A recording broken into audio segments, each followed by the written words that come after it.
इसके स्कोप बहुत सारे हैं, बहुत अलग अलग एग्जाम्स में पूछे जाते हैं। एसएससी में भी पूछा जाता है, सीयूईटी में भी पूछा जाता है, जेईई मेंस और नीट का तो ये फेवरेट टॉपिक है यहाँ पर ये। इसके बाद आगे आप बीई, बीटेक, बीएससी, एमएससी कोई भी कोर्स करेंगे, बी फार्मा, हर जगह इस टॉपिक का बेटा प्रॉपर स्कोप है। हेलो एंड वेलकम स्टूडेंट्स, कैसे हैं आप लोग? I hope everyone is fine. आज एक और लेक्चर के साथ उसी टॉपिक पर जिसको हमने पिछली क्लास में क्लोज किया था, इक्विवेलेंट मास। आज हम इसी टॉपिक के साथ एक और नए लेक्चर को लेकर आए हैं बेटा। आज के लेक्चर में हम पिछले दो लेक्चर में जो कुछ भी इक्विवेलेंट मास के बारे में मैंने समझाया है उसको मैं अप्लाई करना सिखाऊंगा आज आपको, क्योंकि मैंने पिछले दो लेक्चर में आपको बहुत फोर्स करके जिस समझाने की कोशिश करी कि जो टॉपिक है इक्विवेलेंट मास, ये बहुत ही कह सकते हैं वाइडली यूज होने वाला टॉपिक है बेटा। इसके स्कोप बहुत सारे हैं, बहुत अलग अलग एग्जाम्स में पूछे जाते हैं। एसएससी में भी पूछा जाता है, सीयूईटी में भी पूछा जाता है, जेईई मेंस और नीट का तो ये फेवरेट टॉपिक है यहाँ पर ये। इसके बाद आगे आप बीई, बीटेक, बीएससी, एमएससी कोई भी कोर्स करेंगे, बी फार्मा, हर जगह इस टॉपिक का बेटा प्रॉपर स्कोप है। तो आज के लेक्चर आपके लिए बहुत जरूरी होने वाला है, बहुत इंपॉर्टेंट होने वाला है। इसको कहीं भी बीच से भी मिस करने की या कट करने की कोशिश बिल्कुल भी मत करिएगा, क्योंकि आज के लेक्चर में मैं आपको वो चीज़ सिखाने जा रहा हूँ या समझाने जा रहा हूँ जो कि आपके लिए आने वाले चैप्टर्स और कंटेंट के लिए बहुत ज़रूरी होने वाला है। आज के लेक्चर में मैंने पिछले दो लेक्चर में जो कुछ भी from A to Z, from छोटा अ टू ज्ञा, जो कुछ भी मैंने बेटा आपको इक्विवेलेंट मास के बारे में पढ़ाया है या बताया है, आज मैं उन पर बेस्ड आपको क्वेश्चंस एंड न्यूमेरिकल्स करवाऊंगा और आपको ये बताऊंगा कि जो कुछ भी अभी तक आपने पढ़ा है उसका स्कोप क्या है और उसे अप्लाई कैसे करना है। क्योंकि अगर आपने ये टॉपिक पढ़ा, आपको समझ में भी आ गया, तो हो सकता हो आप एक या दो ही प्रॉब्लम कर पाए, बट अगर आपको इस टॉपिक को बेटा अप्लाई करना आ गया तो एक दो छोड़िए, जितनी भी प्रॉब्लम होंगी आप सारी की सारी कर ले जाएंगे। तो इसलिए आज का लेक्चर आपके लिए बहुत इंपॉर्टेंट होने वाला है। आप सभी से मेरी ये फोल्डेड हैंड रिक्वेस्ट है कि इस लेक्चर के शुरू होने के बाद और ख़त्म होने तक आप कैमरे के सामने से बिल्कुल भी हटने की कोशिश मत करिएगा, क्योंकि ये एक लेक्चर कहीं ना कहीं आने वाले समय में इस टॉपिक्स पर आपको इतनी अच्छी कमांडिंग पोजीशन पर लाने वाला है कि कैसे भी प्रॉब्लम होगी आप इसे जरूर सॉल्व कर ले जाएंगे। तो बिना और समय गंवाए हुए आइए हम स्टार्ट करते हैं इक्विवेलेंट मास और उस पर based problems. So let us start now. सबसे पहला, जैसा कि आपको ऑन द स्क्रीन दिख रहा होगा, हमने क्वेश्चन लिखा है। Question number 1, if the molecular mass of manganate ion is x, MnO4 2- को मैग्नेट आयन कहते हैं, MnO4-1 को परमैग्नेट आयन बच्चों कहते हैं। तो क्वेश्चन ये है, molecular mass of manganate ion, ये जो मैग्नेट आयन है इसका मॉलिक्यूलर मास बच्चों दिया गया है हमको यहाँ पर x, इसका मॉलिक्यूलर मास हमको x दिया गया है। और आपको बच्चों क्या फाइंड करना है? आपको फाइंड करना है इस मैग्नेट आयन का इक्विवेलेंट मास। इक्विवेलेंट मास बच्चों फाइंड करना कैसे करेंगे देखिए यहाँ पर। तो सबसे पहली चीज हम इक्विवेलेंट मास का फॉर्मूला लिखते हैं बच्चों। क्या होता है इक्विवेलेंट मास का फॉर्मूला? तो इक्विवेलेंट मास का फॉर्मूला बच्चों होता है molecular mass upon n factor. इस क्वेश्चन में n फैक्टर क्या है? तो इस क्वेश्चन में बच्चों n फैक्टर है change in oxidation number. Change in oxidation number in reduction और ऑक्सीडेशन। ये बच्चों यहाँ पर, अब जैसे अगर आप इस क्वेश्चन को गौर से देखें, यहाँ पर सबसे पहले मैं इसकी बात करता हूं। ये जो -2 यूनिट का चार्ज बच्चों आप देख रहे हैं, ये ना तो मैग्नीज पर है ना ही ऑक्सीजन पर है। ये जो -2 यूनिट का चार्ज है बच्चों, ये पूरे पर है। सबसे पहले चीज दिमाग में ये निकाल दीजिए कि -2 यूनिट का चार्ज ऑक्सीजन पर है। तो बेटा ये जो -2 यूनिट का चार्ज है पूरे पर है। इसका मतलब क्या होता है? इसका मतलब ये, जब हम कहते हैं कि मैग्नेट पर -2 यूनिट का चार्ज है, इसका मतलब बच्चों ये होता है कि मैग्नीज और ऑक्सीजन की ऑक्सीडेशन नंबर का सम -2 है। तो देखो यहां पर आप सभी को मालूम है कि ऑक्सीजन की ऑक्सीडेशन नंबर कितनी होती है? -2। ऑक्सीजन की ऑक्सीडेशन नंबर -2 होती है। तो 4 ऑक्सीजन के लिए कितना हो जाएगा? -8। अब आप बताइए कि इस -8 में हम कितना ऐड करें कि -2 बचे? तो आंसर है +6। अब आप देखो इनको ऐड करके देखिए तो ये -2 ही आएगा यहां पर। ऐसे ही यहां देखो आप, O की ऑक्सीडेशन नंबर कितनी बच्चों यहां पर? -2। तो ये बेटा हो जाएगी +4।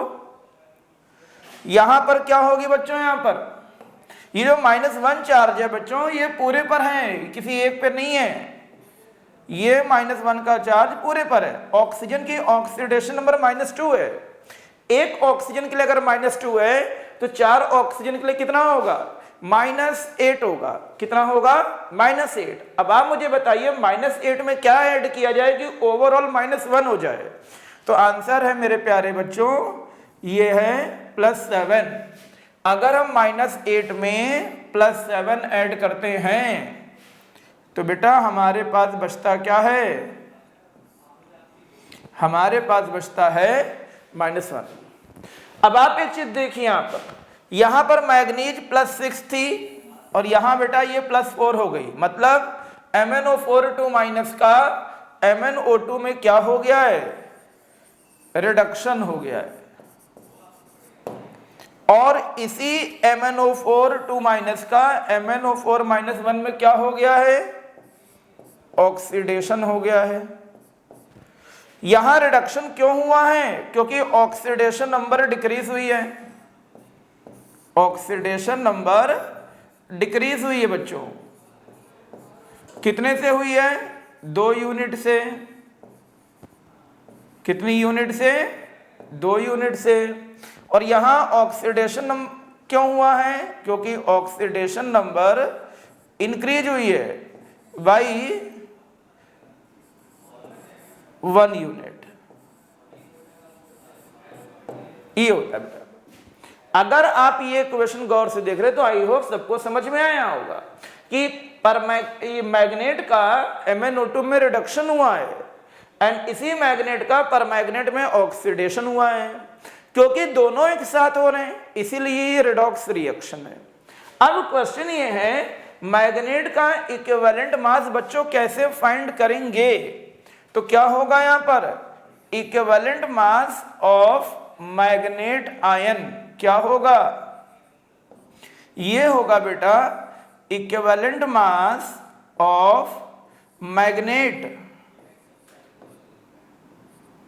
In reduction reaction plus equivalent mass of magnet in oxidation reaction. ये होता है बच्चों।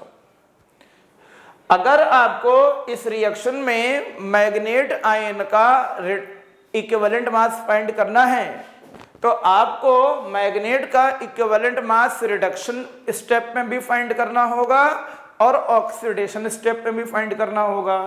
तो कैसे करेंगे बच्चों? देखिए यहां पर बिना समय गंवाए हुए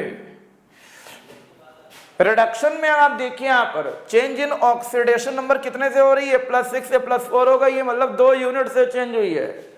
तो रिडक्शन में ये कितना हो जाएगा बच्चों? यहां पर ये हो जाएगा molecular mass of permanganate ion upon change in oxidation number. देखो लिखा है molecular mass upon change in oxidation number. तो रिडक्शन में MnO4 का इक्विवेलेंट मास क्या होगा, इसका molecular mass upon change in oxidation number, जो कि 2 यूनिट से हो रहा है, इसलिए x/2 हो जाएगा। अब ऑक्सीडेशन में देखिए change in oxidation number 1 unit से है, तो ये क्या हो जाएगा बच्चों, यहाँ पर ये हो जाएगा molecular mass upon change in oxidation number. And ये बेटा पूरा आ जाएगा कितना, 3x/2। ये बेटा है क्या, equivalent mass of manganate ion, यह है equivalent mass of manganate ion. ये तरीका है बच्चों इक्विवेलेंट मास के क्वेश्चन को सॉल्व करने का पहला तरीका, जो हम लोग कहते हैं what is n factor and how will we determine it. तो ये आपके पास एक क्वेश्चन था, पहला क्वेश्चन जो कि मैंने आपको सॉल्व कराया है। इस तरह के क्वेश्चन बहुत ही कॉमन हैं, जो बेटा एग्जाम में आते ही आते हैं। इसी के साथ हम आते हैं क्वेश्चन नंबर 2 पर। क्वेश्चन नंबर 2 ये है हमारा क्वेश्चन नंबर 2। क्वेश्चन नंबर 2 ये है find the equivalent mass of H3PO4 in the reaction. हमें इस रिएक्शन में H3PO4 का इक्विवेलेंट मास फाइंड करना है। आप सभी जानते हैं कि H3PO4 बेटा एक एसिड है, और मैंने पिछली क्लास में आपको डे 1 लेक्चर में बताया था एसिड के लिए इक्विवेलेंट मास क्या होता है। ये होता है molecular mass upon n factor. What is n in case of acid, तो आंसर है मेरे प्यारे बच्चों रिप्लेसेबल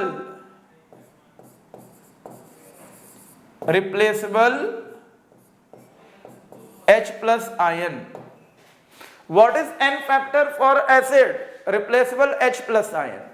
अगर बेटा मैं H3PO4 का स्ट्रक्चर ड्रॉ करूं तो ये कुछ ऐसे बनता है।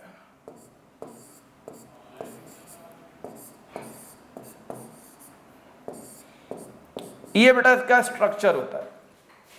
अगर आप इस स्ट्रक्चर को गौर से देखिए तो यहां पे 3 पोलर ऑक्सीजन हाइड्रोजन बॉन्ड है, एक नहीं 3।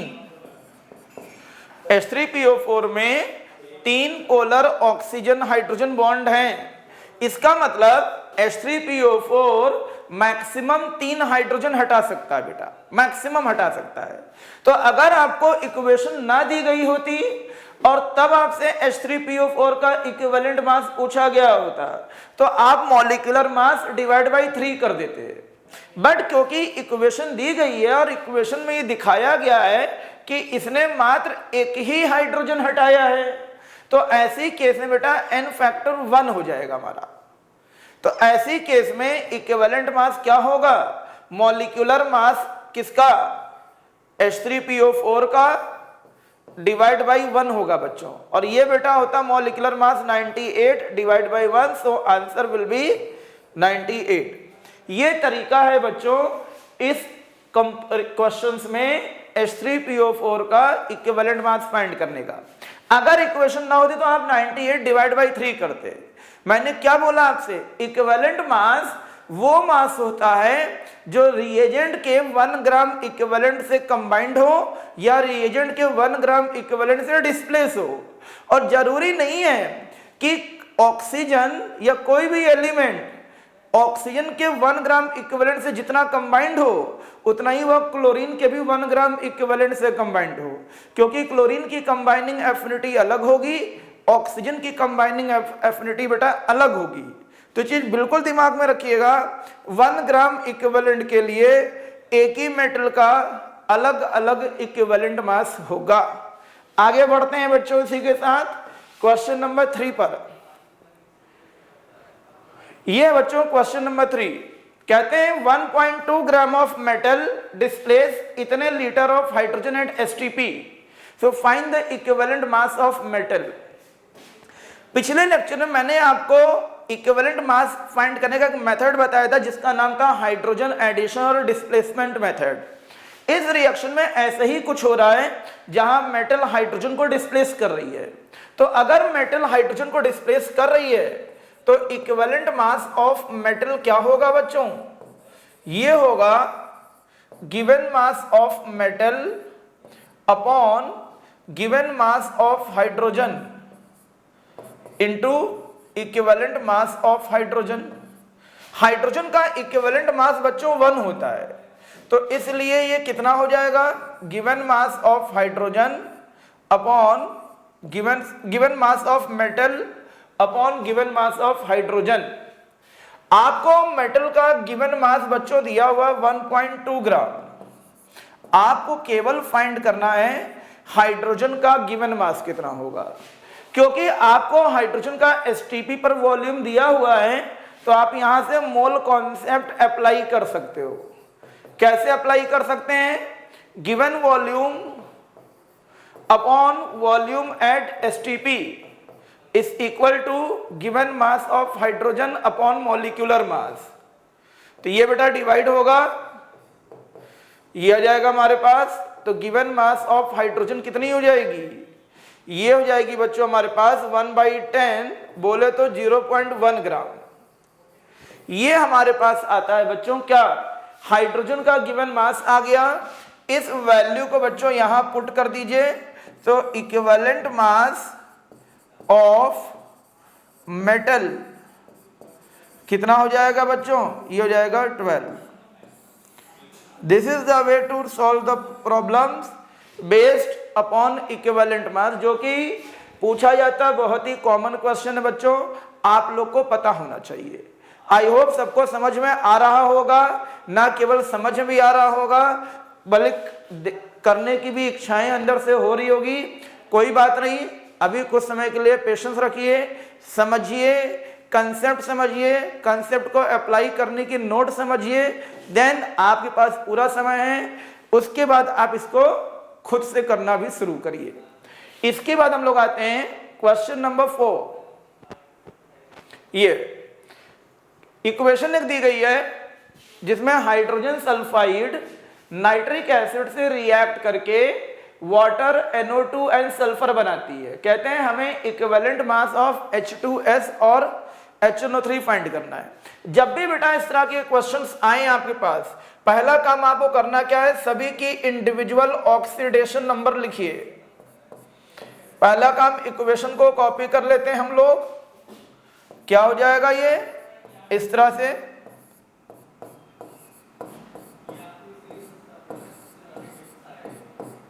ये हो गया। अब देखो यहां पर, ये बेटा हो गया +1, ये होगा -2, ये +1 है, -2 है, +5, -2, +1, +4, -2, ये हो गया। ये पहला काम। आप पहले देखो H2S से क्या बनना बच्चों? सल्फर। ये सल्फर -2 थी, वहां 0 हो गई, मतलब इसका ऑक्सीडेशन हुआ है, क्योंकि ऑक्सीडेशन नंबर इंक्रीज हुई है। कितने से? 2 यूनिट, -2 से 0। और यहां बेटा रिडक्शन हुआ है, ये रिडक्शन है, क्योंकि ऑक्सीडेशन नंबर डिक्रीज हुई है बाई 1। तो इक्विवेलेंट मास क्या होता है बच्चों? अभी कुछ देर पहले मैंने आपको क्वेश्चन कराया है, molecular mass upon change in oxidation number. N factor क्या होगा? Change in oxidation number. तो change in oxidation number H2S के लिए 2 यूनिट का है, और इसका मॉलिक्यूलर मास क्या होगा? 2 + 32/2, मतलब 34/2, ये आ जाएगा 17, ये आएगा। इस तरीके से करते हैं। और HNO3 के लिए बच्चों कितना होगा? ये HNO3 के लिए इक्विवेलेंट मास क्या होगा? ये होगा molecular mass of HNO3 upon n factor. N factor क्या होगा? चेंज इन ऑक्सीडेशन नंबर, जो कि 1 यूनिट का है। इसका मॉलिक्यूलर मास आएगा 63, डिवाइड बाई 1 कर दीजिए, आंसर बेटा 63 आ जाएगा। ये तरीका है इन क्वेश्चंस को करने का। आई होप सभी को समझ में आ रहा होगा कि हमें इक्विवेलेंट मास का जो कंसेप्ट है वो कैसे अप्लाई करना है इसमें। यहां पर आगे बढ़ते हैं बच्चों, इसी के साथ क्वेश्चन नंबर 4 पर, सॉरी क्वेश्चन नंबर 5। ये है बच्चों, यहां पर ये क्वेश्चन दी गई है, कहते हैं फाइंड द ये इक्वेशन दी गई है और कहते हैं find the oxidation number of permanganate and oxalate ion in the reactions. पहले काम वही फिर वही करना है, जब भी रिएक्शंस दी जाए तो सबसे पहले सभी की ऑक्सीडेशन नंबर लिख लीजिए। कैसे लिखेंगे ऑक्सीडेशन नंबर? देखो बच्चों, पहला काम इक्वेशन को हम कॉपी करते हैं, MnO4 -1, ये चार्ज पूरे पर है तो इंडिविजुअल ऑक्सीडेशन नंबर ये -2 होगी, ये बच्चों +7 होगी। इसके बाद C2O4 2-, ये 2- बेटा पूरे पे चार्ज है तो इंडिविजुअल कितनी होगी, ये तो -2 हो गई, ये बेटा +3 आएगी, दोनों का सम कर लीजिए, -2 आएगा बच्चों। This is H+1, this is Mn2 plus, this is CO2, oxygen -2, carbon +4 होती बच्चों।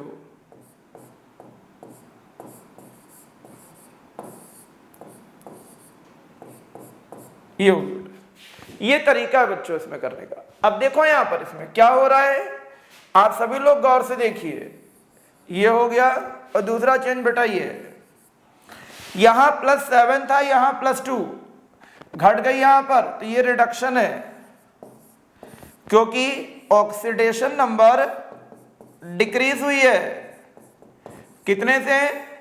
5 यूनिट से। Oxidation number decrease by 5 unit, और यहां देखो बेटा ये बढ़ गई है, ऑक्सीडेशन है, ये ऑक्सीडेशन है क्योंकि +3 से कितनी होगी, +4। अब नोटिस करने की चीज ये कि एक कार्बन के लिए ये 1 यूनिट से इंक्रीज हो रही है और टोटल नंबर ऑफ कार्बन 2 हैं, मतलब यहां पर जो ऑक्सीडेशन नंबर इंक्रीज हुई है बच्चों वो 2 यूनिट से हो रही है, oxidation number increase by 2 unit. ये तरीका है बच्चों इसको करने का। आई होप सबको समझ में आया होगा। अब आपको चाहिए क्या, इसका इक्विवेलेंट मास, तो क्या होगा molecular mass of MnO4 -1 divide by 5, और इसका बेटा इक्विवेलेंट मास क्या होगा, इसका इक्विवेलेंट मास होगा बच्चों कितना, इसका इक्विवेलेंट मास होगा molecular mass of oxalate ion divide by 2, ये बच्चों हो जाएगा। अब अगर मैं इसकी वैल्यू पुट करूं तो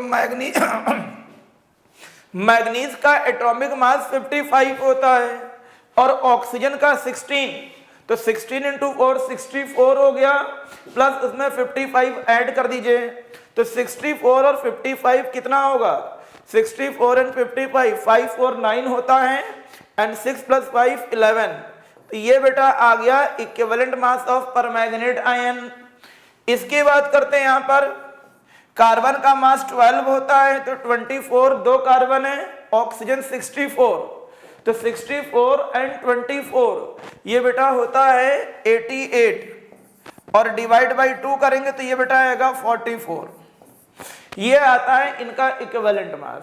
सो this is the way how to solve the problem are based upon equivalent mass, जिसमें यहां पर मैंने कोशिश ये करी है इक्विवेलेंट मास के जितने ज्यादा से ज्यादा और डिफरेंट टाइप के एप्लीकेशंस आपको कराया जा सके, और खासकर वो एप्लीकेशन जो स्टिल मैंने आपको पढ़ाया है या समझाया है। नेक्स्ट क्वेश्चन पे आते हैं बच्चों हम लोग, क्वेश्चन नंबर 6। ये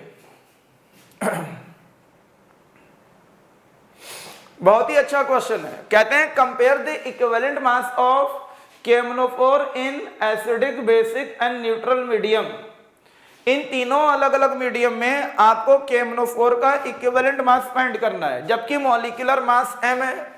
सबसे पहली चीज बच्चों यहां पर आप देखिए, तीनों ही केस में यहां पर परमैग्नेट में मैग्नीज की ऑक्सीडेशन नंबर +7 है, यहां +2 हो गई है, ये +6 है क्योंकि चार्ज तो पूरे पर है, और ये बेटा +4 हो गई है। तीनों में अगर आप एक चीज देखिए तो ऑक्सीडेशन नंबर मैग्नीज की डिक्रीज हो रही है, आई मीन परमैग्नेट की डिक्रीज हो रही है। तो एक चीज तो क्लियर है कि तीनों में एक ही काम हो रहा है और वो है रिडक्शन। यहां पर चेंज कितने से है, बाई 5 से हुआ है, डिक्रीज बाई 5। यहां बच्चों डिक्रीज बाई 1 है, और यहां पर अगर आप देखिए डिक्रीज बाई 3 है,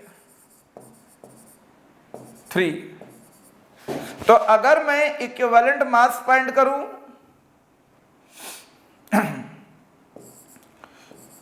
step A, step B and step C, अगर मैं इन तीनों स्टेप पे बेटा इक्विवेलेंट मास फाइंड करूं तो स्टेप ए में क्या होगा, मॉलिक्यूलर मास ऑफ परमैग्नेट जो कि m है, divide by change in oxidation number 5 हो गया।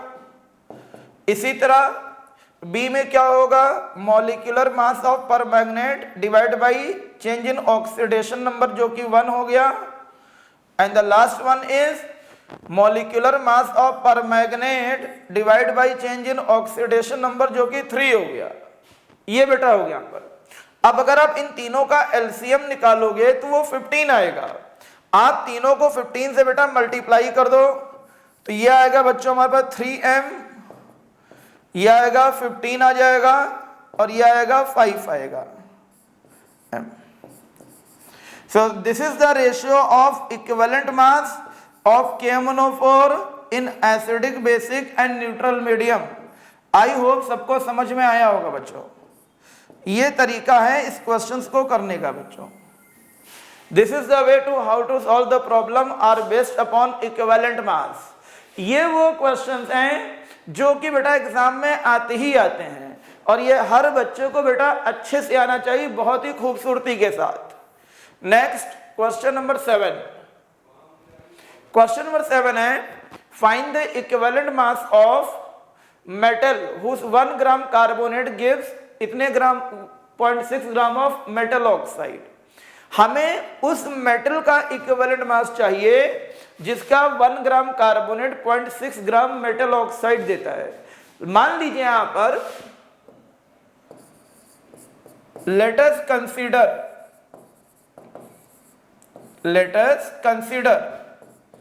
the metal is m। मान लीजिए हमारा जो मेटल है वो m है। अब मेटल m का कार्बोनेट क्या होगा, वो बेटा ये हो गया। हीट करते हैं क्या हो जाएगा, मेटल ऑक्साइड बनता है और CO2 बन जाती है। क्या हो जाएगा यहां से हम अप्लाई करेंगे क्या, यहां पर फैराडेज लॉ, सेकेंड लॉ। क्या होता है, equivalent mass of metal carbonate upon equivalent mass of metal oxide. तो equivalent mass of metal carbonate क्या होगा बेटा, ये होगा equivalent mass of metal plus equivalent mass of carbonate upon equivalent mass of metal plus equivalent mass of oxide. ये किसके equal होता है, given mass of metal carbonate upon given mass of metal oxide. Given mass of metal carbonate कितना दिया हुआ है बच्चों, ये 1 दिया हुआ है, अपॉन 0.6 हो जाता है। डेसिमल हटा दो 0 आ जाएगा। ठीक है, आगे देखिए यहां पर क्या होगा बच्चों, इसमें अब इक्विवेलेंट मास ऑफ मेटल ऐसे ही लिखा रहने दीजिए। कार्बोनेट का इक्विवेलेंट मास क्या होगा, molecular mass divide by charge. तो ये होगा 48 प्लस 12 60 डिवाइड बाई 2, ये आएगा 30 अपॉन ऑक्सीजन का इक्विवेलेंट मास क्या होगा, molar mass divide by charge, मतलब 16 डिवाइड बाई 2, ये बेटा 8 हो जाएगा। हमें बस इस रिलेशन को बच्चों सॉल्व करना है और यहां से हमें मिल जाएगा आंसर। यहां पर एक चीज आपकी जानकारी के लिए और बता दें, ये 16 नहीं था बच्चों, ये कितना था, 0.6 था बेटा हमारे पास, ये 10/6 है। तो ये हमारे पास कितना हो जाएगा, चलिए कर ही लेते हैं, 10 into EM plus 80 is equal to 6 into EM plus 180, तो 4 EM इज इक्वल टू 100 हो जाएगा बच्चों, EM इज इक्वल टू 25 हो जाएगा। यही मेटल का M का इक्विवेलेंट मास है बच्चों, जो कि आपसे क्वेश्चन में पूछा गया है। इस तरीके से बच्चों ये क्वेश्चंस आपको करने थे, बहुत ही अच्छे, डिसेंट और कंसेप्चुअल बेस्ड क्वेश्चंस हैं। कंसेप्ट का इतनी खूबसूरती से एप्लीकेशन, यकीन मानिए बहुत ही अच्छे क्वेश्चन। अगर आप इनको देख रहे हैं, समझ रहे हैं, सुन रहे हैं और आपको लग रहा कि आप भी ऐसे क्वेश्चन कर सकते हैं, तो समझ लीजिए आज आप एक नहीं कई कंटेंट आप एक साथ प्रिपेयर कर रहे हैं। नेक्स्ट क्वेश्चन नंबर 8 पर आते बच्चों। ये क्वेश्चन दी गई है, इन्होंने कहा है कि हमें FeC2O4 का इक्विवेलेंट मास चाहिए। पहला काम बच्चों क्या करिए, इक्वेशन को कॉपी कर लेते हैं हम लोग। FeC2O4 सॉरी FeC2O4, इसको बेटा हीट करेंगे हम, ये बनता है Fe3 plus and C2O4 2 minus. इस कंपाउंड पर कोई चार्ज नहीं, मतलब ये वह सभी की ऑक्सीडेशन नंबर का सम 0 आएगा। Fe की कितनी है, 2 प्लस है बच्चों यहाँ पर ऑक्सीडेशन नंबर, ऑक्सीजन -2 हो गई, तो ये -8 + 2 -6, तो ये बेटा +6 होनी चाहिए 2 कार्बन के लिए, तो एक कार्बन के लिए +3 आएगी। ये तरीका है यहाँ पर। C2O4 2 माइनस की बात करते हैं बच्चों यहाँ पर, तो आप खुद देखो इसमें -2 यूनिट का चार्ज पूरे पे था, O पे नहीं है, O पे -2 है। और यहाँ पर क्या हो जाएगा हमारे पास, हमने देखो गलत लिख दिया यहाँ पर, आपने भी ध्यान नहीं दिया, कोई याद नहीं दिलाता यार, बहुत गलत बात है। यहाँ 2 कार्बन है, पहले तो इंटू 2 करेंगे हम। अब ये कितना होगा बच्चों, -2, ये हो जाएगा +4।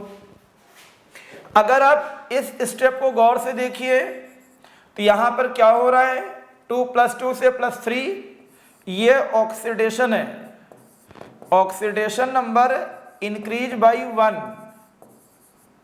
Increase by 1। और यहां पे देखो बच्चों, यहां पर क्या दिख रहा है, ये सबको दिख रहा होगा इसमें, यहां पर सबको दिख रहा है, Fe2 प्लस से Fe बन रहा है हमारा, सॉरी कुछ गलत हुआ है, 1 मिनट, ये 0 है बच्चों, ये है हमारा क्वेश्चन। तो ये ऑक्सीडेशन नहीं हुआ बच्चों, फिर तो ये हमारा ये रिडक्शन हुआ है, क्योंकि ऑक्सीडेशन नंबर डिक्रीज हुई है बच्चों, ये रिडक्शन है, oxidation number decrease by 2 unit है बच्चों, बाई 2 यूनिट। और यहां पे देखिए ये ऑक्सीडेशन हुआ है, क्योंकि ऑक्सीडेशन नंबर क्या हो रही है, increase by 2 unit, increase by 2 unit. अब देखो यहां पर एक कार्बन की +3 है, यहां एक कार्बन की +4 है, तो 2 कार्बन के लिए +6, यहां 2 कार्बन के लिए +8, तो ओवरऑल कार्बन की ऑक्सीडेशन नंबर 2 यूनिट से इंक्रीज हो रही है। जबकि आयरन की ऑक्सीडेशन पर बच्चों गौर से देखिए, +2 से 0, मतलब 2 यूनिट से डिक्रीज हो गई है। तो इसका जो इक्विवेलेंट मास होगा वो क्या आ जाएगा बच्चों हमारे पास, इसका इक्विवेलेंट मास होगा इस molecular mass divide by n factor in oxidation upon molecular mass upon n factor in reduction. ये हो जाएगा हमारे पास molecular mass of FC2O4 divide by n in reduction plus molecular mass of FeC2O4 upon n in oxidation. ये होता बेटा। अब question है मॉलिक्यूलर मास कैसे फाइंड करें बच्चों। तो देखिए आयरन का एटॉमिक मास 56 होता है, कार्बन 2 है 24 हो गया, ऑक्सीजन 64, 6 4 10 4 14, 1 5 1 6 2 8 6 14, 144 बेटा इसका मॉलिक्यूलर मास आएगा। तो कितना हो जाएगा, ये हो जाएगा 1। पहले हम रिडक्शन की बात करते हैं, तो रिडक्शन में बच्चों क्या होगा, molecular mass is 144, molecular mass तो दोनों में ही कॉमन होगा हमारा। अगर कुछ वेरी करेगा तो क्या, change in oxidation number, but unfortunate ये भी दोनों में सेम है, ये 2 यूनिट से डिक्रीज हो रहा है और ये 2 यूनिट से इंक्रीज हो रहा है। तो ये बेटा आ जाएगा कितना, 144 आंसर आ जाएगा हमारे पास। 72 plus 72 again 144। So this is the way how to solve the problems are based upon this. I hope सबको समझ में आया होगा। नेक्स्ट इसी के बाद बच्चों हम लोग आते हैं अगले क्वेश्चन पर, जो कि हम लोग का है क्वेश्चन नंबर 9। कहते हैं वीडी ऑफ मेटल क्लोराइड की वेपर डेंसिटी 77 दी गई है आपको। मेटल क्लोराइड की वेपर डेंसिटी आपको दी गई कितनी, 77। इक्विवेलेंट मास दिया गया है मेटल का, आपको एटॉमिक मास फाइंड करना है। कैसे करेंगे देखिए आइए। पहली चीज मॉलिक्यूलर मास क्या होता है आप सभी जानते हैं, ये होता है 2 इंटू वेपर डेंसिटी। तो कितना हो जाएगा, let us consider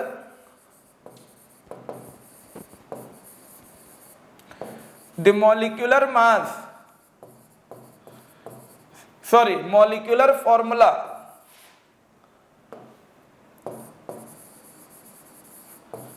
is MCl3, sorry MClX।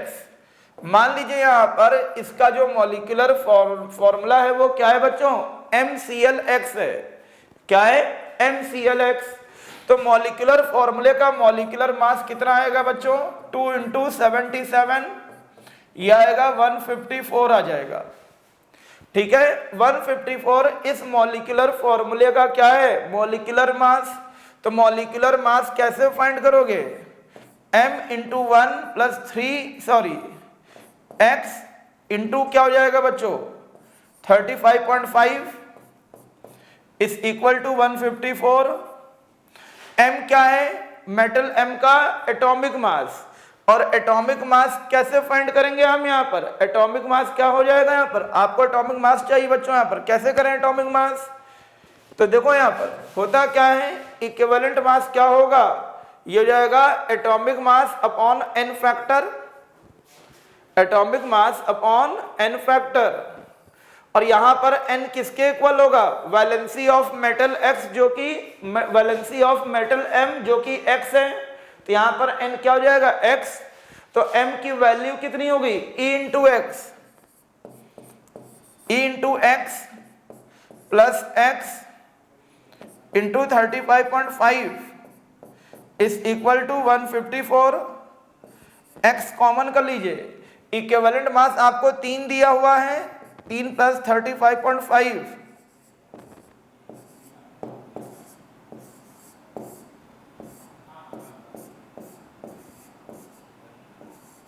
ये हो जाएगा यहां पर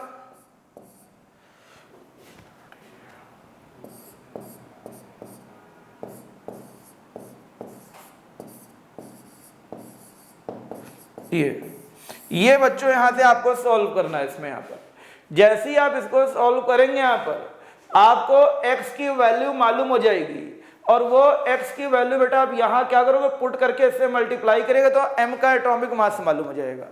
this is the way how to solve the problem. Once again are based upon equivalent mass and also related with redox.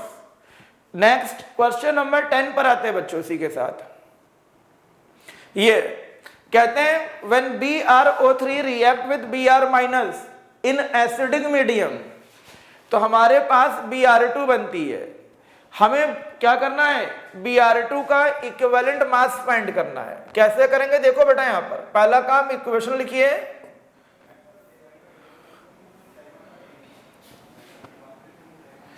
इन्होंने कहा है BrO3 minus 1 plus Br minus acidic medium में है, इन्होंने कहा Br2 बनती बच्चों, ठीक है।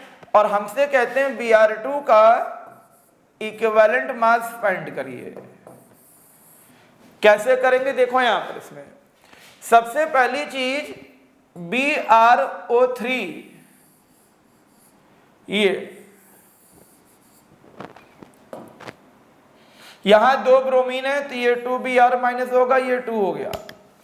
अब आप पहला काम बेटा क्या करिए, इनकी इंडिविजुअल ऑक्सीडेशन नंबर फाइंड करो बच्चों। ये तो -1 है पूरे पर है, ये -2 हो गया, ये बेटा +5 होगा, और ये तो -1 है ही। अब आप देखो यहां पर ब्रोमीन कितनी है, 0, +5 से 0 हो गई ब्रोमीन, मतलब रिडक्शन हुआ है। पर +5 से 0 एक ब्रोमीन के लिए हुई है, जबकि ब्रोमीन 2 है बेटा यहां पर, मतलब ये हुआ ये रिडक्शन है। ये जो स्टेप है हमारी रिडक्शन है, और रिडक्शन भी क्यों है, क्योंकि ऑक्सीडेशन नंबर डिक्रीज हो रही है।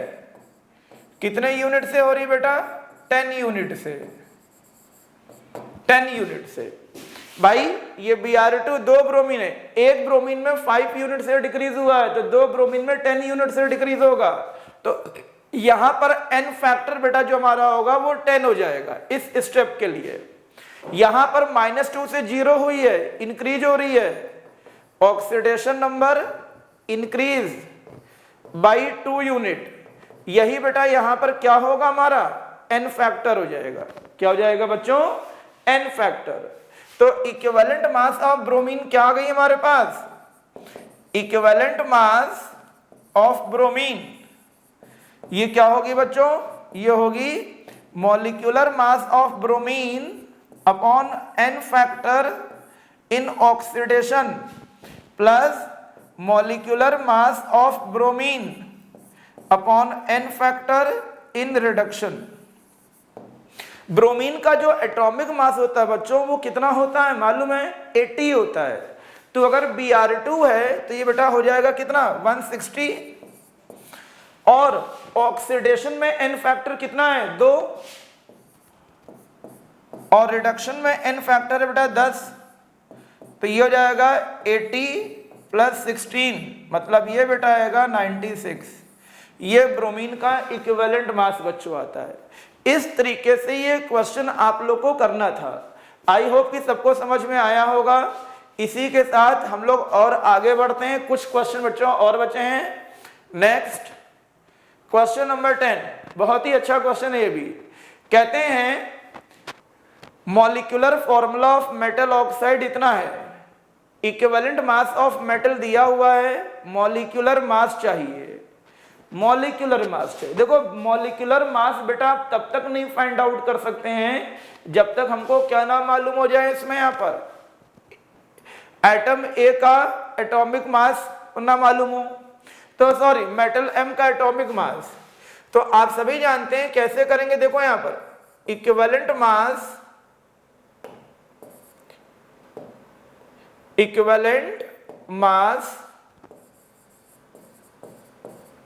ऑफ मेटल एम क्या होगा, ये होगा इसका atomic mass upon n factor. तो फॉर्मूले में दिख रहा है m की वैलेंसी तो 3 है, तो n फैक्टर तो बेटा 3 हो जाएगा। मेटल m का इक्विवेलेंट मास 9 दिया हुआ है, तो atomic mass of metal m कितना होगा बच्चों, ये होगा 27। मेटल M का एटॉमिक मास होगा बच्चों कितना, 27, और ऑक्सीजन का तुमको पता है। तो अब आइए फाइंड कर लेते हैं। यहां पर मॉलिक्यूलर मास कितना आ जाएगा बच्चों, ये हो जाएगा 27 multiply by 2 plus 16 multiply by 3, तो ये आ जाएगा कितना बेटा, 48 प्लस 54, और ये बेटा आएगा कितना, 102। ये तरीका बच्चों से करने का। आई होप सबको समझ में आया होगा, कोई दिक्कत तो नहीं किसी को। जैसा होगा बताइएगा भी, ऐसा नहीं कि वन साइडेड क्लास है, सभी लोग बताते रहिएगा जहां समझ में ना आए। बोल तो नहीं पाएंगे पर पढ़ते समय कमेंट बॉक्स में कमेंट जरूर करिएगा इसको जब वीडियो देखिएगा। अब आते हैं इस टॉपिक पर और अब तक के पढ़ाए गए टॉपिक पर बेस्ड आखिरी क्वेश्चंस। कहते हैं specific heat of metal M इस इतना है, इक्विवेलेंट मास 12 है, करेक्ट एटॉमिक मास चाहिए। तो यहां पे बेटा हम क्या अप्लाई करेंगे, मैंने कई बार क्लास में पढ़ाया है principle Dulong Petit law. Dulong Petit law, Dulong Petit law क्या होता है, atomic mass into specific heat is equal to 6.4। तो यहां से एटॉमिक मास बच्चों कितना हो जाएगा, ये हो जाएगा 6.4 अपॉन स्पेसिफिक हीट, ये बेटा आएगा 6.4 अपॉन 0.25। इसको बेटा हमें सॉल्व करना है, ये हो जाएगा, और ये हमारे पास कितना आ जाएगा, 25 इंटू 250 हो जाएगा 140, मतलब ये 25 इंटू 5 125, और फिर 0.6 आएगा बेटा, इतने यूनिट का एटॉमिक मास आएगा। So this is the way to solve the problem of equivalent mass. Still पिछले 2 लेक्चर में मैंने जो कुछ भी रिकॉर्ड करके आप लोगों के लिए अपने स्मार्ट अचीवर के यूट्यूब चैनल पर जितना कुछ भी अपलोड किया था बेटा, उस पर बेस ये क्वेश्चन है। आई होप ये सभी क्वेश्चन आपको अच्छे से समझ में आए होंगे, सभी ने कंसेप्ट क्लियर किया होगा, सभी इस पोजीशन में भी होंगे कि वो बाकी के और प्रॉब्लम इसी तरीके से कर सकते हैं। कुछ टॉपिक अभी इक्विवेलेंट मास में बेटा रह गया है, जैसे कि वॉल्यूमेट्रिक एंड टाइट्रेशन में हम इसको कैसे अप्लाई करेंगे, तो हम इसके लिए आप हमारे अगले लेक्चर का इंतजार करना और देखना मत भूलिएगा। अगला लेक्चर जो हमारा इक्विवेलेंट मास का आएगा वो बेटा इस टॉपिक का भी आखिरी लेक्चर होगा, जिसमें हम आपको ये समझाएंगे हम टाइट्रेशन में इक्विवेलेंट मास को कैसे यूज करते हैं।